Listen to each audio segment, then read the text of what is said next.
Ob mit dem Motorrad, dem Auto oder zum Wandern. Wer einmal in Schottland war und dort die Landschaft und die Menschen kennengelernt hat, wird dieses Land sicherlich auch ein zweites oder drittes Mal besuchen. Den Film über unser erstes gemeinsames Motorradabenteuer in Schottland habt ihr sicherlich schon gesehen. Die Reise war bereits 2017, aber sie ist auch heute noch eine dieser Reisen, an die man sich immer wieder gerne zurückerinnert. Für uns war klar, dass wir auf jeden Fall noch einmal mit dem Motorrad nach Schottland fahren werden. 2019 war es dann wieder soweit.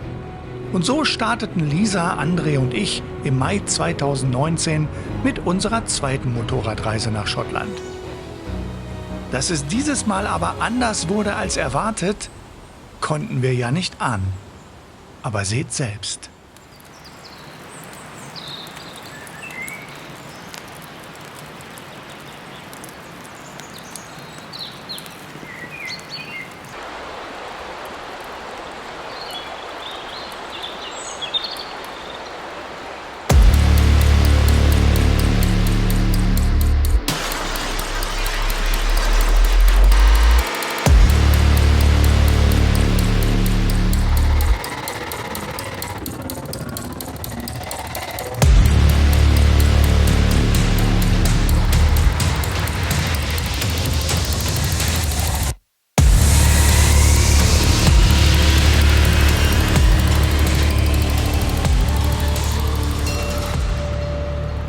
Was es mit diesen dramatischen Szenen auf sich hat, das erfahrt ihr später. Aber fangen wir doch erstmal ganz von vorne an.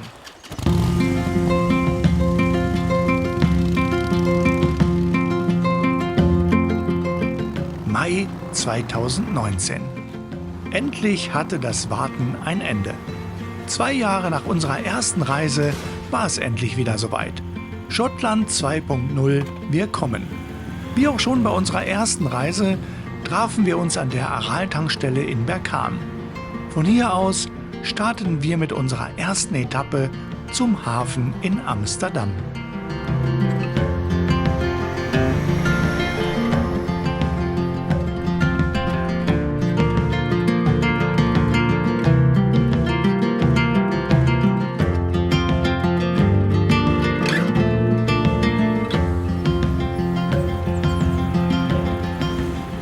Am Fährhafen in Amsterdam lief wieder alles nach Plan. Sogar das Auffahren auf die Fähre war wie beim letzten Mal. Ich durfte wieder allein im unteren Deck bei den LKWs parken. Lisa und André stellten ihre Mopeden eine Etage höher ab. Mit der Commodore Suite gönnten wir uns diesmal ein bisschen Luxus an Bord. Dazu gehörten ein größeres Zimmer mit Doppel- und Einzelbett, ein größeres Bad, bei dem das Klo diesmal nicht in der Dusche stand, ein Fenster und eine gefüllte Minibar, die wir natürlich gleich leer gemacht haben. Den Tag ließen wir dann mit ein paar teuren Drinks in der Skybar, einem leckeren Essen und natürlich einem Schlummertrunk im Club ausklingen.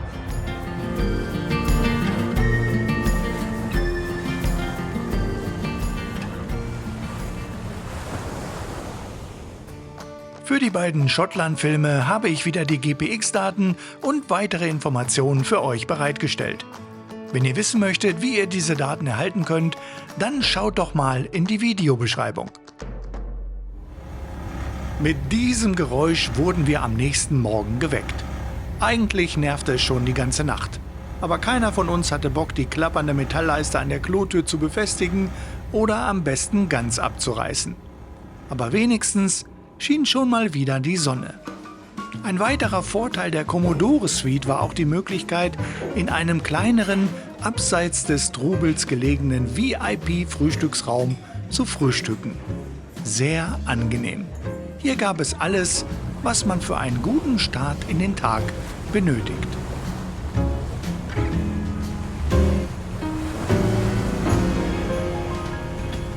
Das Auschecken verlief diesmal reibungslos. Wir sind alle schnell durch die Zollkontrolle gekommen und starteten mit der nächsten Etappe Richtung Schottland. Staring at the ceiling, so vivid and clear. I don't need a crowd, I got your company. It's something that you do to me.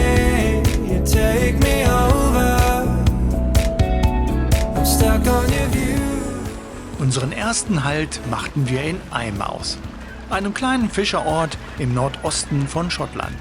Hier gab es Kaffee, Burger, Kippe und Klo. Danach ging es weiter zum Loch Lomond. And now that you're here, why don't you stay a while? You always give me a reason, and I don't understand the signs. Oh, I'm loving the freedom you're bringing to me. Won't you stay a while? Am Nachmittag erreichten wir unseren Campingplatz am Loch Lomond. Das Wetter war super und die Zelte hatten wir ziemlich schnell aufgebaut. Dann hieß es Essen brutzeln. Es gab Steaks mit Kräutern aus dem Campinggarten, Bratkartoffeln und Dosenbier. Das Essen war super lecker und ziemlich schnell inhaliert. Mit einem weiteren Dosenbier ließen wir den Tag am See ausklingen.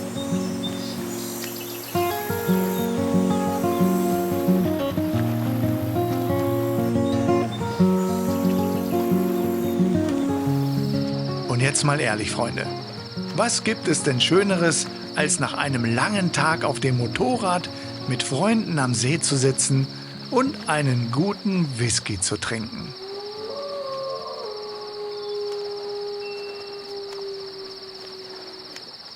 Die Nacht war dann nicht mehr so angenehm. Die Temperaturen gingen runter bis auf 4 Grad und der Wind blies durch alle Ritzen. Schon um 4:30 morgens standen wir so lange unter der Dusche, bis das warme Wasser alle war. Ja, Weicheier, ich weiß. Das Frühstück fiel dann auch noch aus, denn als der Wind nachließ, waren sie da. Die beliebten Midges. Naja, und so starteten wir zu unserer nächsten Tagesetappe.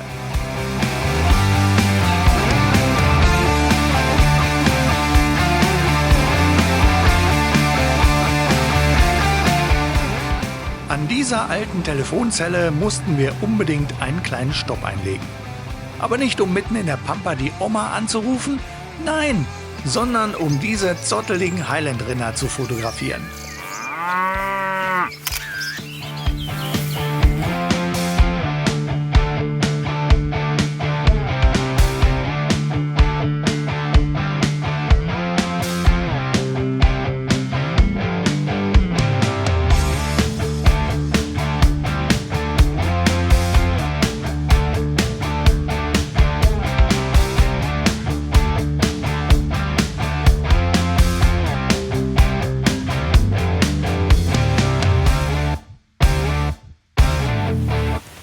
Eigentlich wollten wir unser Lager am Glen Etive aufschlagen. 2017 hat es uns hier auch schon sehr gut gefallen. Damals hatten wir allerdings 25 Grad und Sonnenschein. Und jetzt Regen, Wind und nur 6 Grad. Wir kehrten um und fuhren zurück zum 30 Kilometer entfernten River Orkney.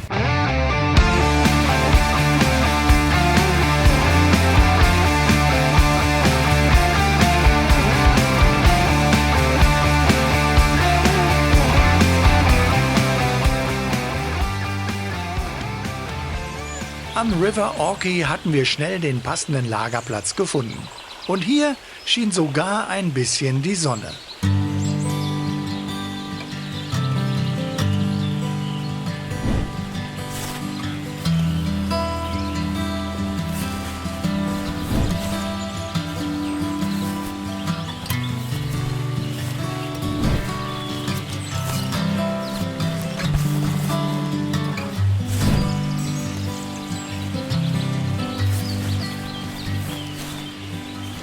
I can see birds flying.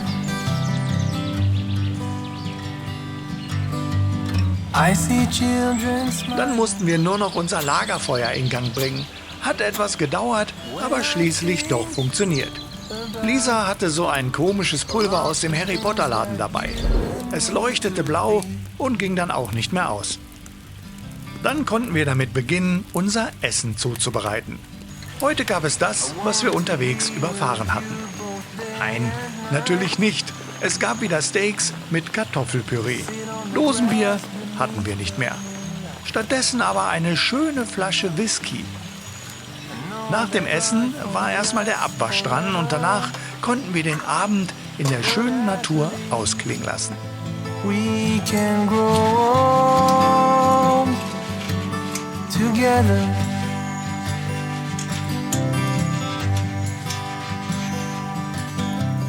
I can Und dann war da ja noch unsere Flasche Whisky. Weil es doch recht kalt war, überlegten wir, die Flasche vor dem Schlafengehen leer zu machen. Haben wir aber nicht. Denn dann wäre vermutlich Folgendes passiert.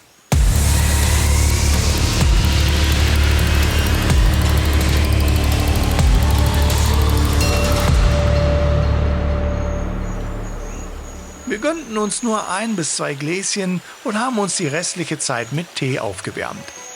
Dann zogen wir uns nach und nach in unsere Zelte zurück und ließen den Abend ausklingen. Gute Nacht, Lisa. Gute Nacht, Thomas. Gute Nacht, Lisa. Gute Nacht, André. Gute Nacht, André. Gute Nacht, Thomas. André und ich haben den Aufbau der Zelte unbewusst so organisiert, dass Lisa im weißen Zelt bei einem Überfall als erstes dran glauben muss. Fand sie gar nicht so toll, aber es ist ja alles gut gegangen. Fast jedenfalls.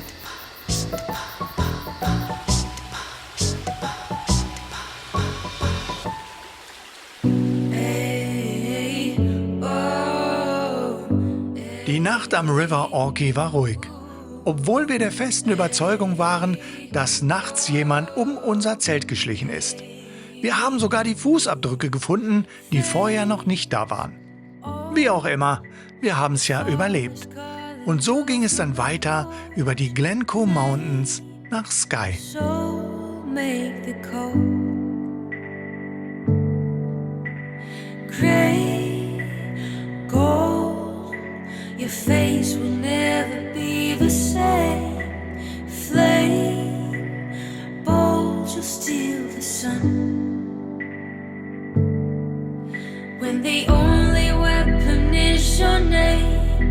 And they won't count if you don't aim. Good intentions hold us back. You should stand down. Hey, oh, hey. Glencoe, ein Tal in den schottischen Highlands, auch als Tal der Tränen bekannt. Hier wurden aufgrund von weitreichenden Ereignissen 1692 mindestens 38 Talbewohner von englischen Soldaten auf grausame Weise getötet. Take your soul, let it grow without a show. Make the golden run. When the only weapon is your name. And they won't count. Unser nächster Stopp war nicht ganz so grausam und düster wie das Tal von Glencoe, aber trotzdem mindestens genauso bekannt. Aber erstmal einen Parkplatz suchen, denn trotz Regen war hier ganz schön was los. Der Glenfinnan-Viadukt ist ein Eisenbahnviadukt an der Strecke der West Highland Line zwischen Fort William und Mallaig.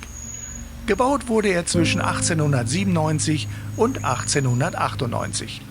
Und natürlich ist er auch bekannt aus den Harry Potter-Filmen als Strecke des Hogwarts Express. Und wenn man zur richtigen Zeit dort ist, kann man sehen, wie der West Highland Train den Viadukt überquert. Bei uns gab es natürlich nichts zu sehen, denn den Zug hatten wir verpasst.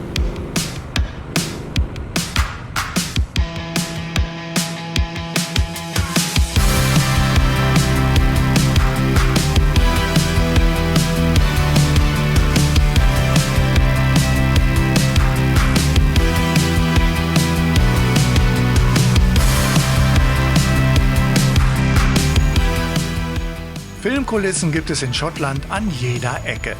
Und so dauerte es auch nicht lange, bis wir nach der Harry Potter Brücke den nächsten Spot passierten.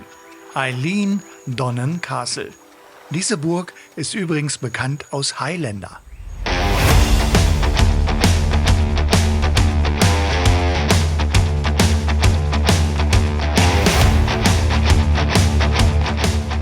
Dann Dann dauerte es nicht mehr lange und wir erreichten die Insel Skye. Soweit, so gut. Jetzt mussten wir nur noch unser Hotel finden. Das war mal wieder schwieriger als gedacht.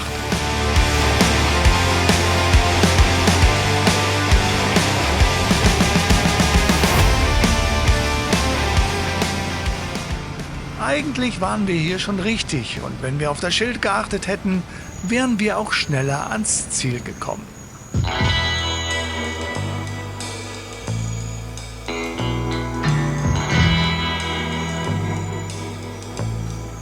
Und das war unsere Unterkunft für diesen Tag. Das McKinnon Country House Hotel. Aber wir wohnten nicht etwa in diesem schönen Häuschen. Nein, unsere Unterkunft war in dieser Scheune untergebracht.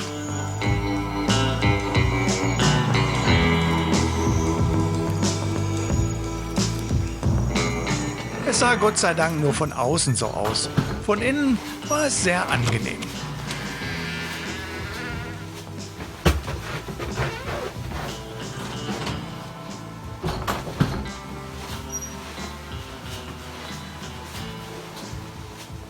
Thank you. You're welcome. Wir hatten den Mackay Room und ich hatte Probleme mit dem Türschloss.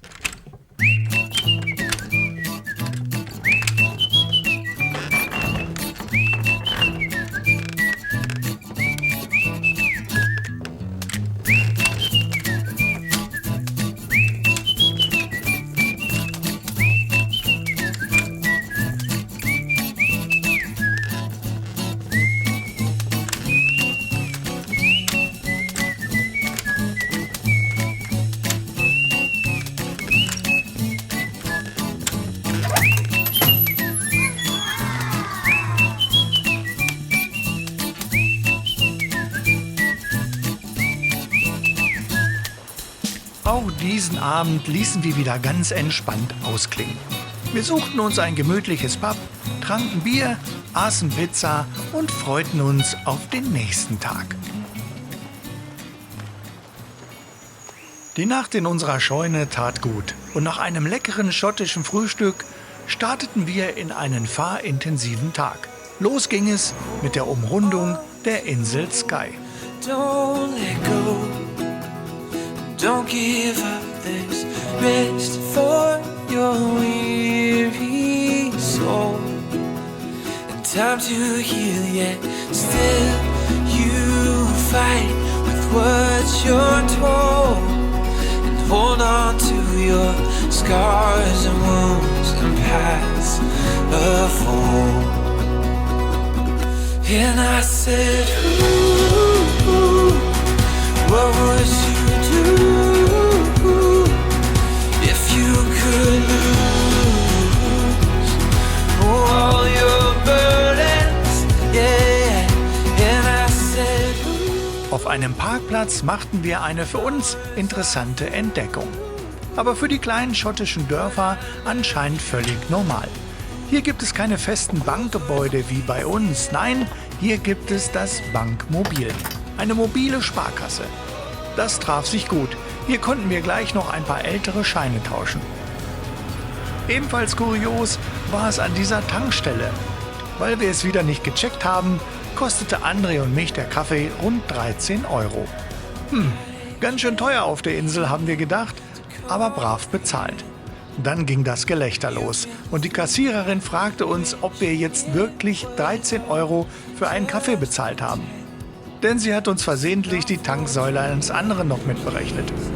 War auf jeden Fall eine witzige Situation. God restores and brings hope and grace and truth and life.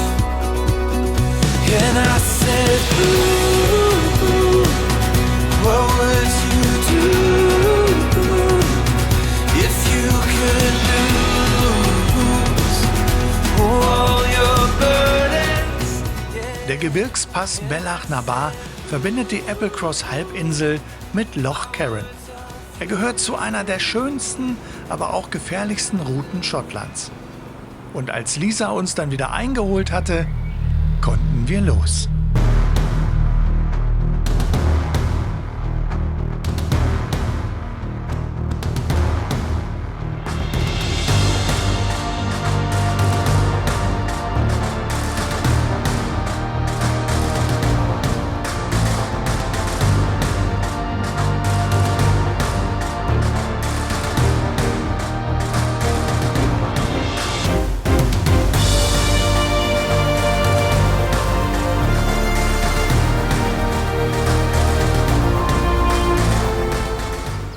Cross, eine abgeschiedene Halbinsel mit großartiger Natur und einer wilden Bergkulisse. Dieser Ort ist übrigens schon sehr alt. Erste Siedlungen soll es hier bereits vor über 8000 Jahren gegeben haben. Dann dauerte es nicht mehr lange und wir erreichten den Campingplatz Sands in der Ortschaft Gerloch. Ein riesiger und schöner Campingplatz direkt am Meer. Hier hatten wir uns für eine Nacht ein sogenanntes Wigwam gebucht.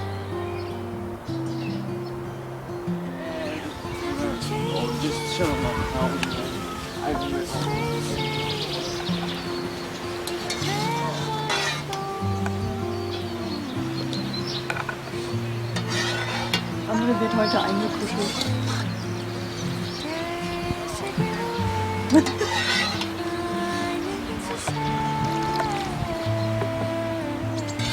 Aber bevor es dann so richtig kuschelig wurde, gingen André und ich noch zum Strand und gönnten uns den wohlverdienten Feierabend-Whisky.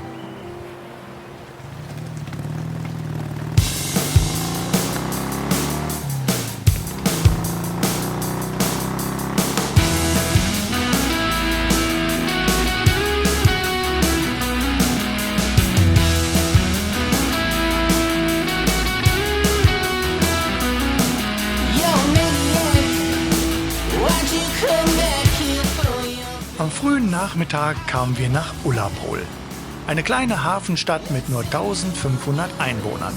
Aber trotzdem ist es der größte Ort in den nordwestlichen Highlands.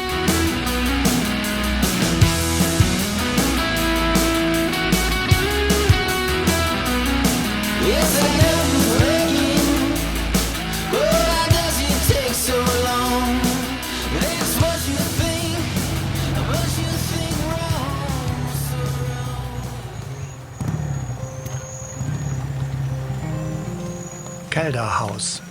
Diese Ruine eines schottischen Herrenhauses liegt am Loch Asset in Sichtweite des Artrek Castles. Das Haus wurde 1726 von Kenneth Mackenzie aus dem Clan der Macleods erbaut und bereits 1737 wegen Streitigkeiten und finanziellen Ruin niedergebrannt. Ein mystischer Ort. Und mit etwas Fantasie kann man sich vorstellen, wie es hier wohl früher mal ausgesehen hat. Naja, ich zumindest.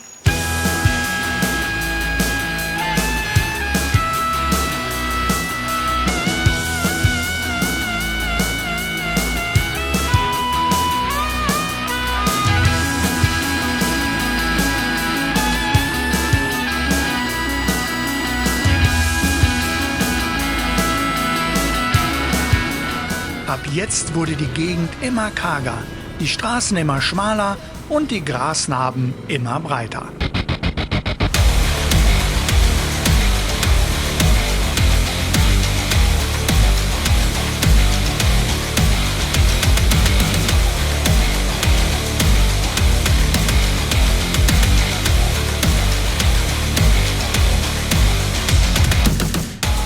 Auf dem Weg nach Altnaharra durchquerten wir eine Hochebene, so ziemlich weit im Norden der Highlands.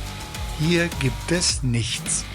Keine Menschen, keine Häuser und vermutlich auch keine Tiere. Im Winter werden hier oben Temperaturen von minus 27 Grad gemessen.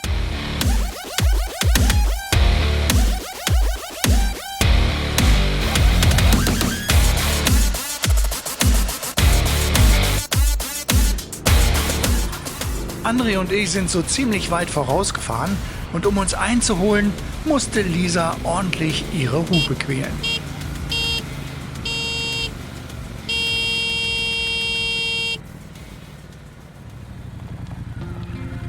Nach dem 1,5 Stunden langen Höllenritt erreichten wir den 35-Seelenort Altnaharra und somit auch eins von den 5 Häusern, das Altnaharra Hotel. Das 1820 eröffnete exklusive Hotel ist besonders beliebt bei Jägern, Anglern, Wanderern und ab jetzt auch bei Motorradfahrern. Die Frau an der Rezeption hat vergessen, unsere Zimmer zu buchen und brachte uns als Notlösung in diesem Gebäude unter. Und wir dachten, dass wir schon wieder in einer Scheune schlafen müssen. Aber von wegen Scheune Anstatt eines Dreibettsimmers gab es für uns das komplette Cottage. Wir hatten eine große Küche, ein gemütliches Wohnzimmer, 2 Schlafzimmer, eins davon hatte so eine gruselige Luke neben dem Bett, das gaben wir Lisa, das schöne Zimmer nahmen André und ich. Und zu guter Letzt hatten wir noch das Badezimmer mit Wanne und Dusche. Da kann man nicht meckern. Wir zelten? Campen. Ach, hier ist ja ein Cottage. Das Wetter ist ja nicht so gut heute. Naja, gehen wir doch über ins Cottage. Und du sitzt da. Ich komme gleich nach, Thomas. Ein kleines Kommentar zum Campingurlaub. Ist das anstrengend? Immer dieser Verzicht auf Luxus, ne? Am Abend machten wir es uns im Wohnzimmer gemütlich. Wir posierten vor laufender Kamera für ein schönes Foto. Also wir können ja mal so ein paar Posen einnehmen und dann für 2-3 Sekunden dann ein Foto machen in der Form. Okay, ändern. Ändern. Während André gekonnt seine Hand in die Hose steckte, lief im Fernsehen ein übler Horrorfilm. Den hatten wir extra für Lisa angemacht, weil sie solche Filme besonders gerne mag. Was ist das denn für eine Scheiße? Für die beiden Schottland-Filme habe ich wieder die GPX-Daten und weitere Informationen für euch bereitgestellt. Wenn ihr wissen möchtet, wie ihr diese Daten erhalten könnt, dann schaut doch mal in die Videobeschreibung. Der nächste Morgen. Dauerregen und 8 Grad. An diesem Tag fuhren wir durch den Cairngorms Nationalpark Richtung Ostküste. Dort wollten wir uns nochmal Dunnottar Castle anschauen.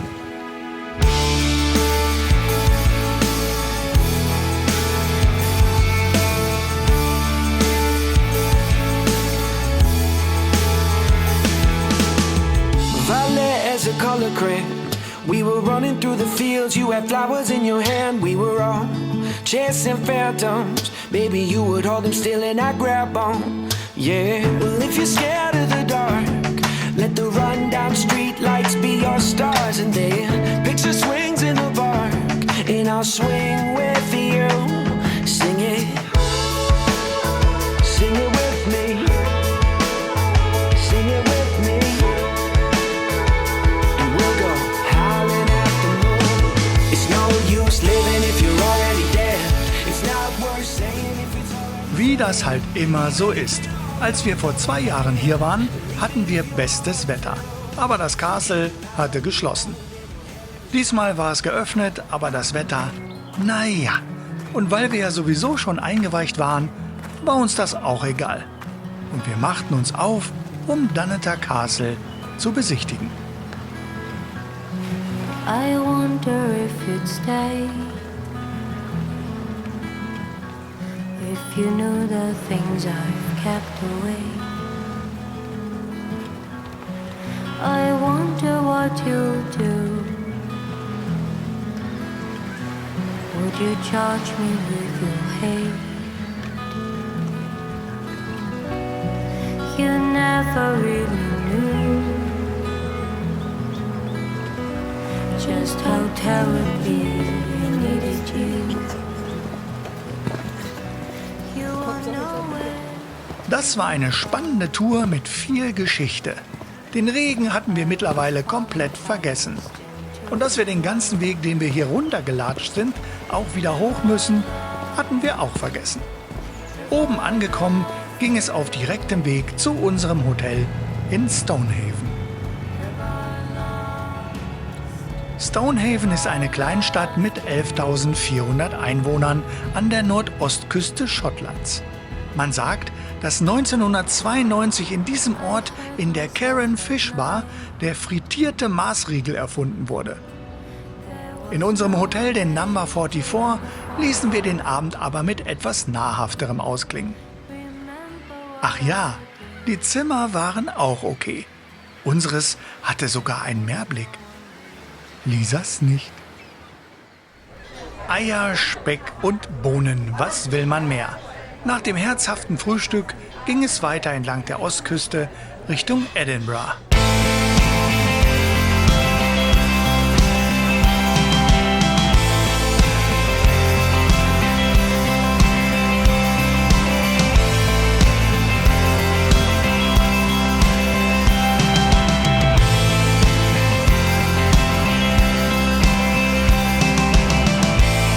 I don't know about you,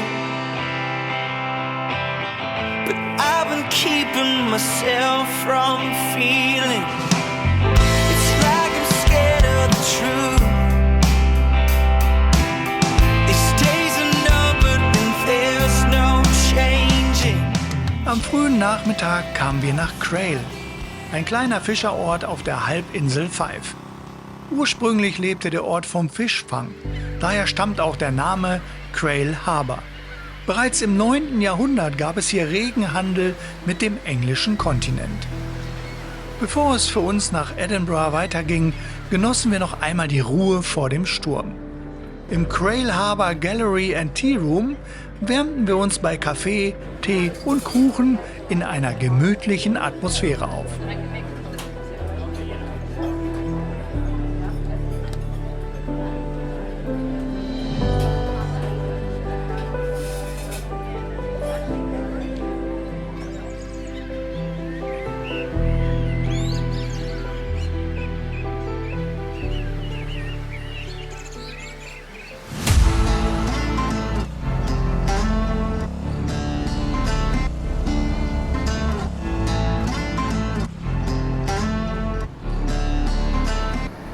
Auf dem Weg nach Edinburgh war es vorbei mit der Einsamkeit und der unberührten Natur.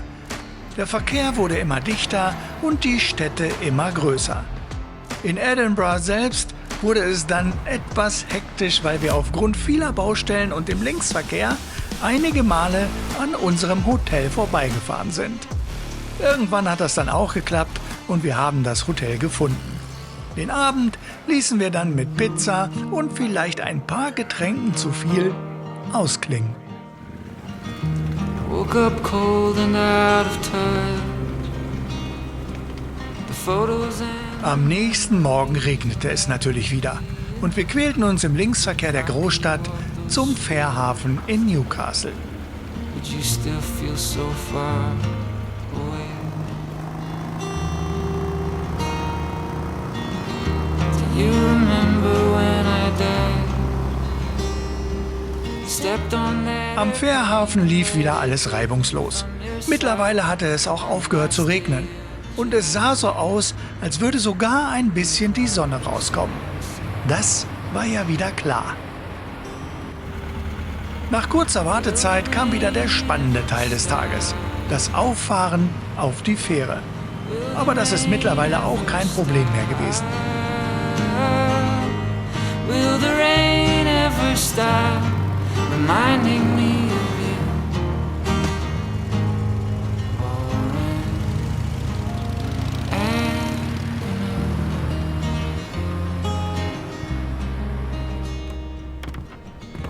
Für die Rückreise gönnten wir uns wieder ein bisschen Luxus an Bord und haben die Commodore Suite gebucht, inklusive Getränke und Canapés. Das Beste an der geräumigen Kabine war die Lage, direkt unter der Brücke in Fahrtrichtung voraus. Wash the blood from your cold town.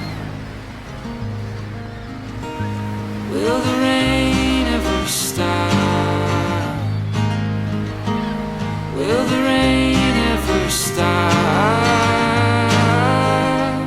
Will the rain ever stop reminding me of you? Die Commodore Suite war ja noch nicht alles. Beim Abendessen ließen wir es dann auch noch mal ordentlich krachen. Es gab Steaks, Pommes, Bier, Wein und einen ordentlichen Nachtisch.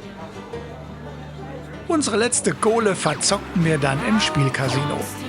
Und so ging dann auch der letzte Abend unserer Reise zu Ende.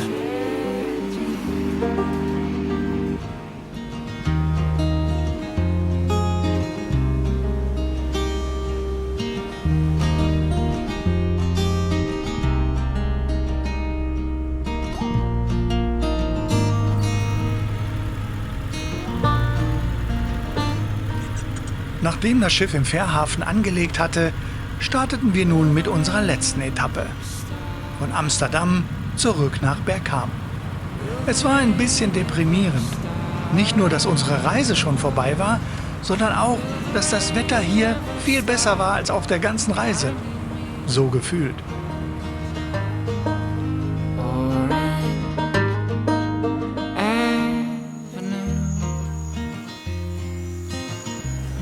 In Bergkamen angekommen, verabschiedeten wir uns und jeder ging wieder seinen Weg. Mit Vorfreude auf die nächste Reise. Wohin es auch gehen mag.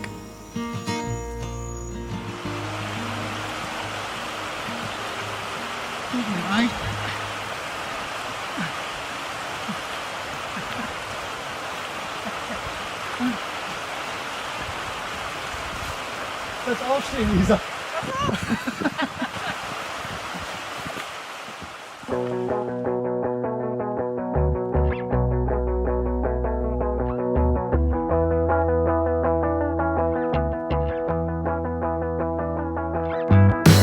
Pretty well set in my ways.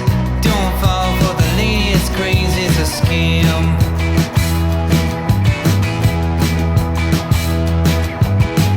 Not as sexy as I once was. Don't care about cool 'cause I'm an old man.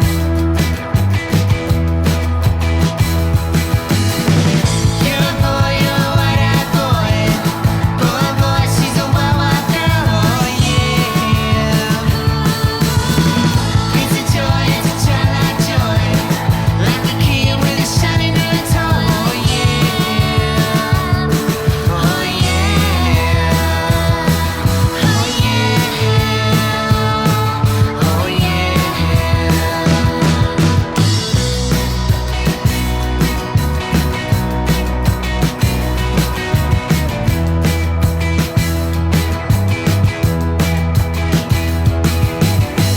You can say I've seen better days, but be amazed that I still get around like I can.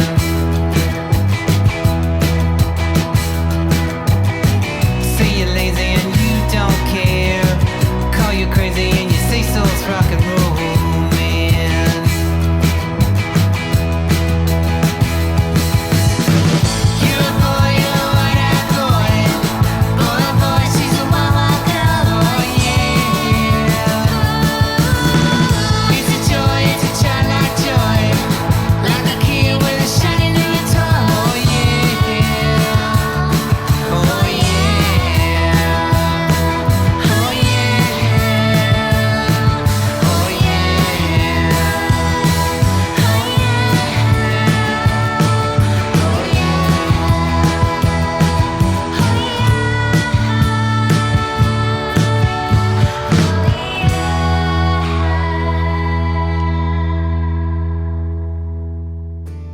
Für die beiden Schottland-Filme habe ich wieder die GPX-Daten und weitere Informationen für euch bereitgestellt. Wenn ihr wissen möchtet, wie ihr diese Daten erhalten könnt, dann schaut doch mal in die Videobeschreibung.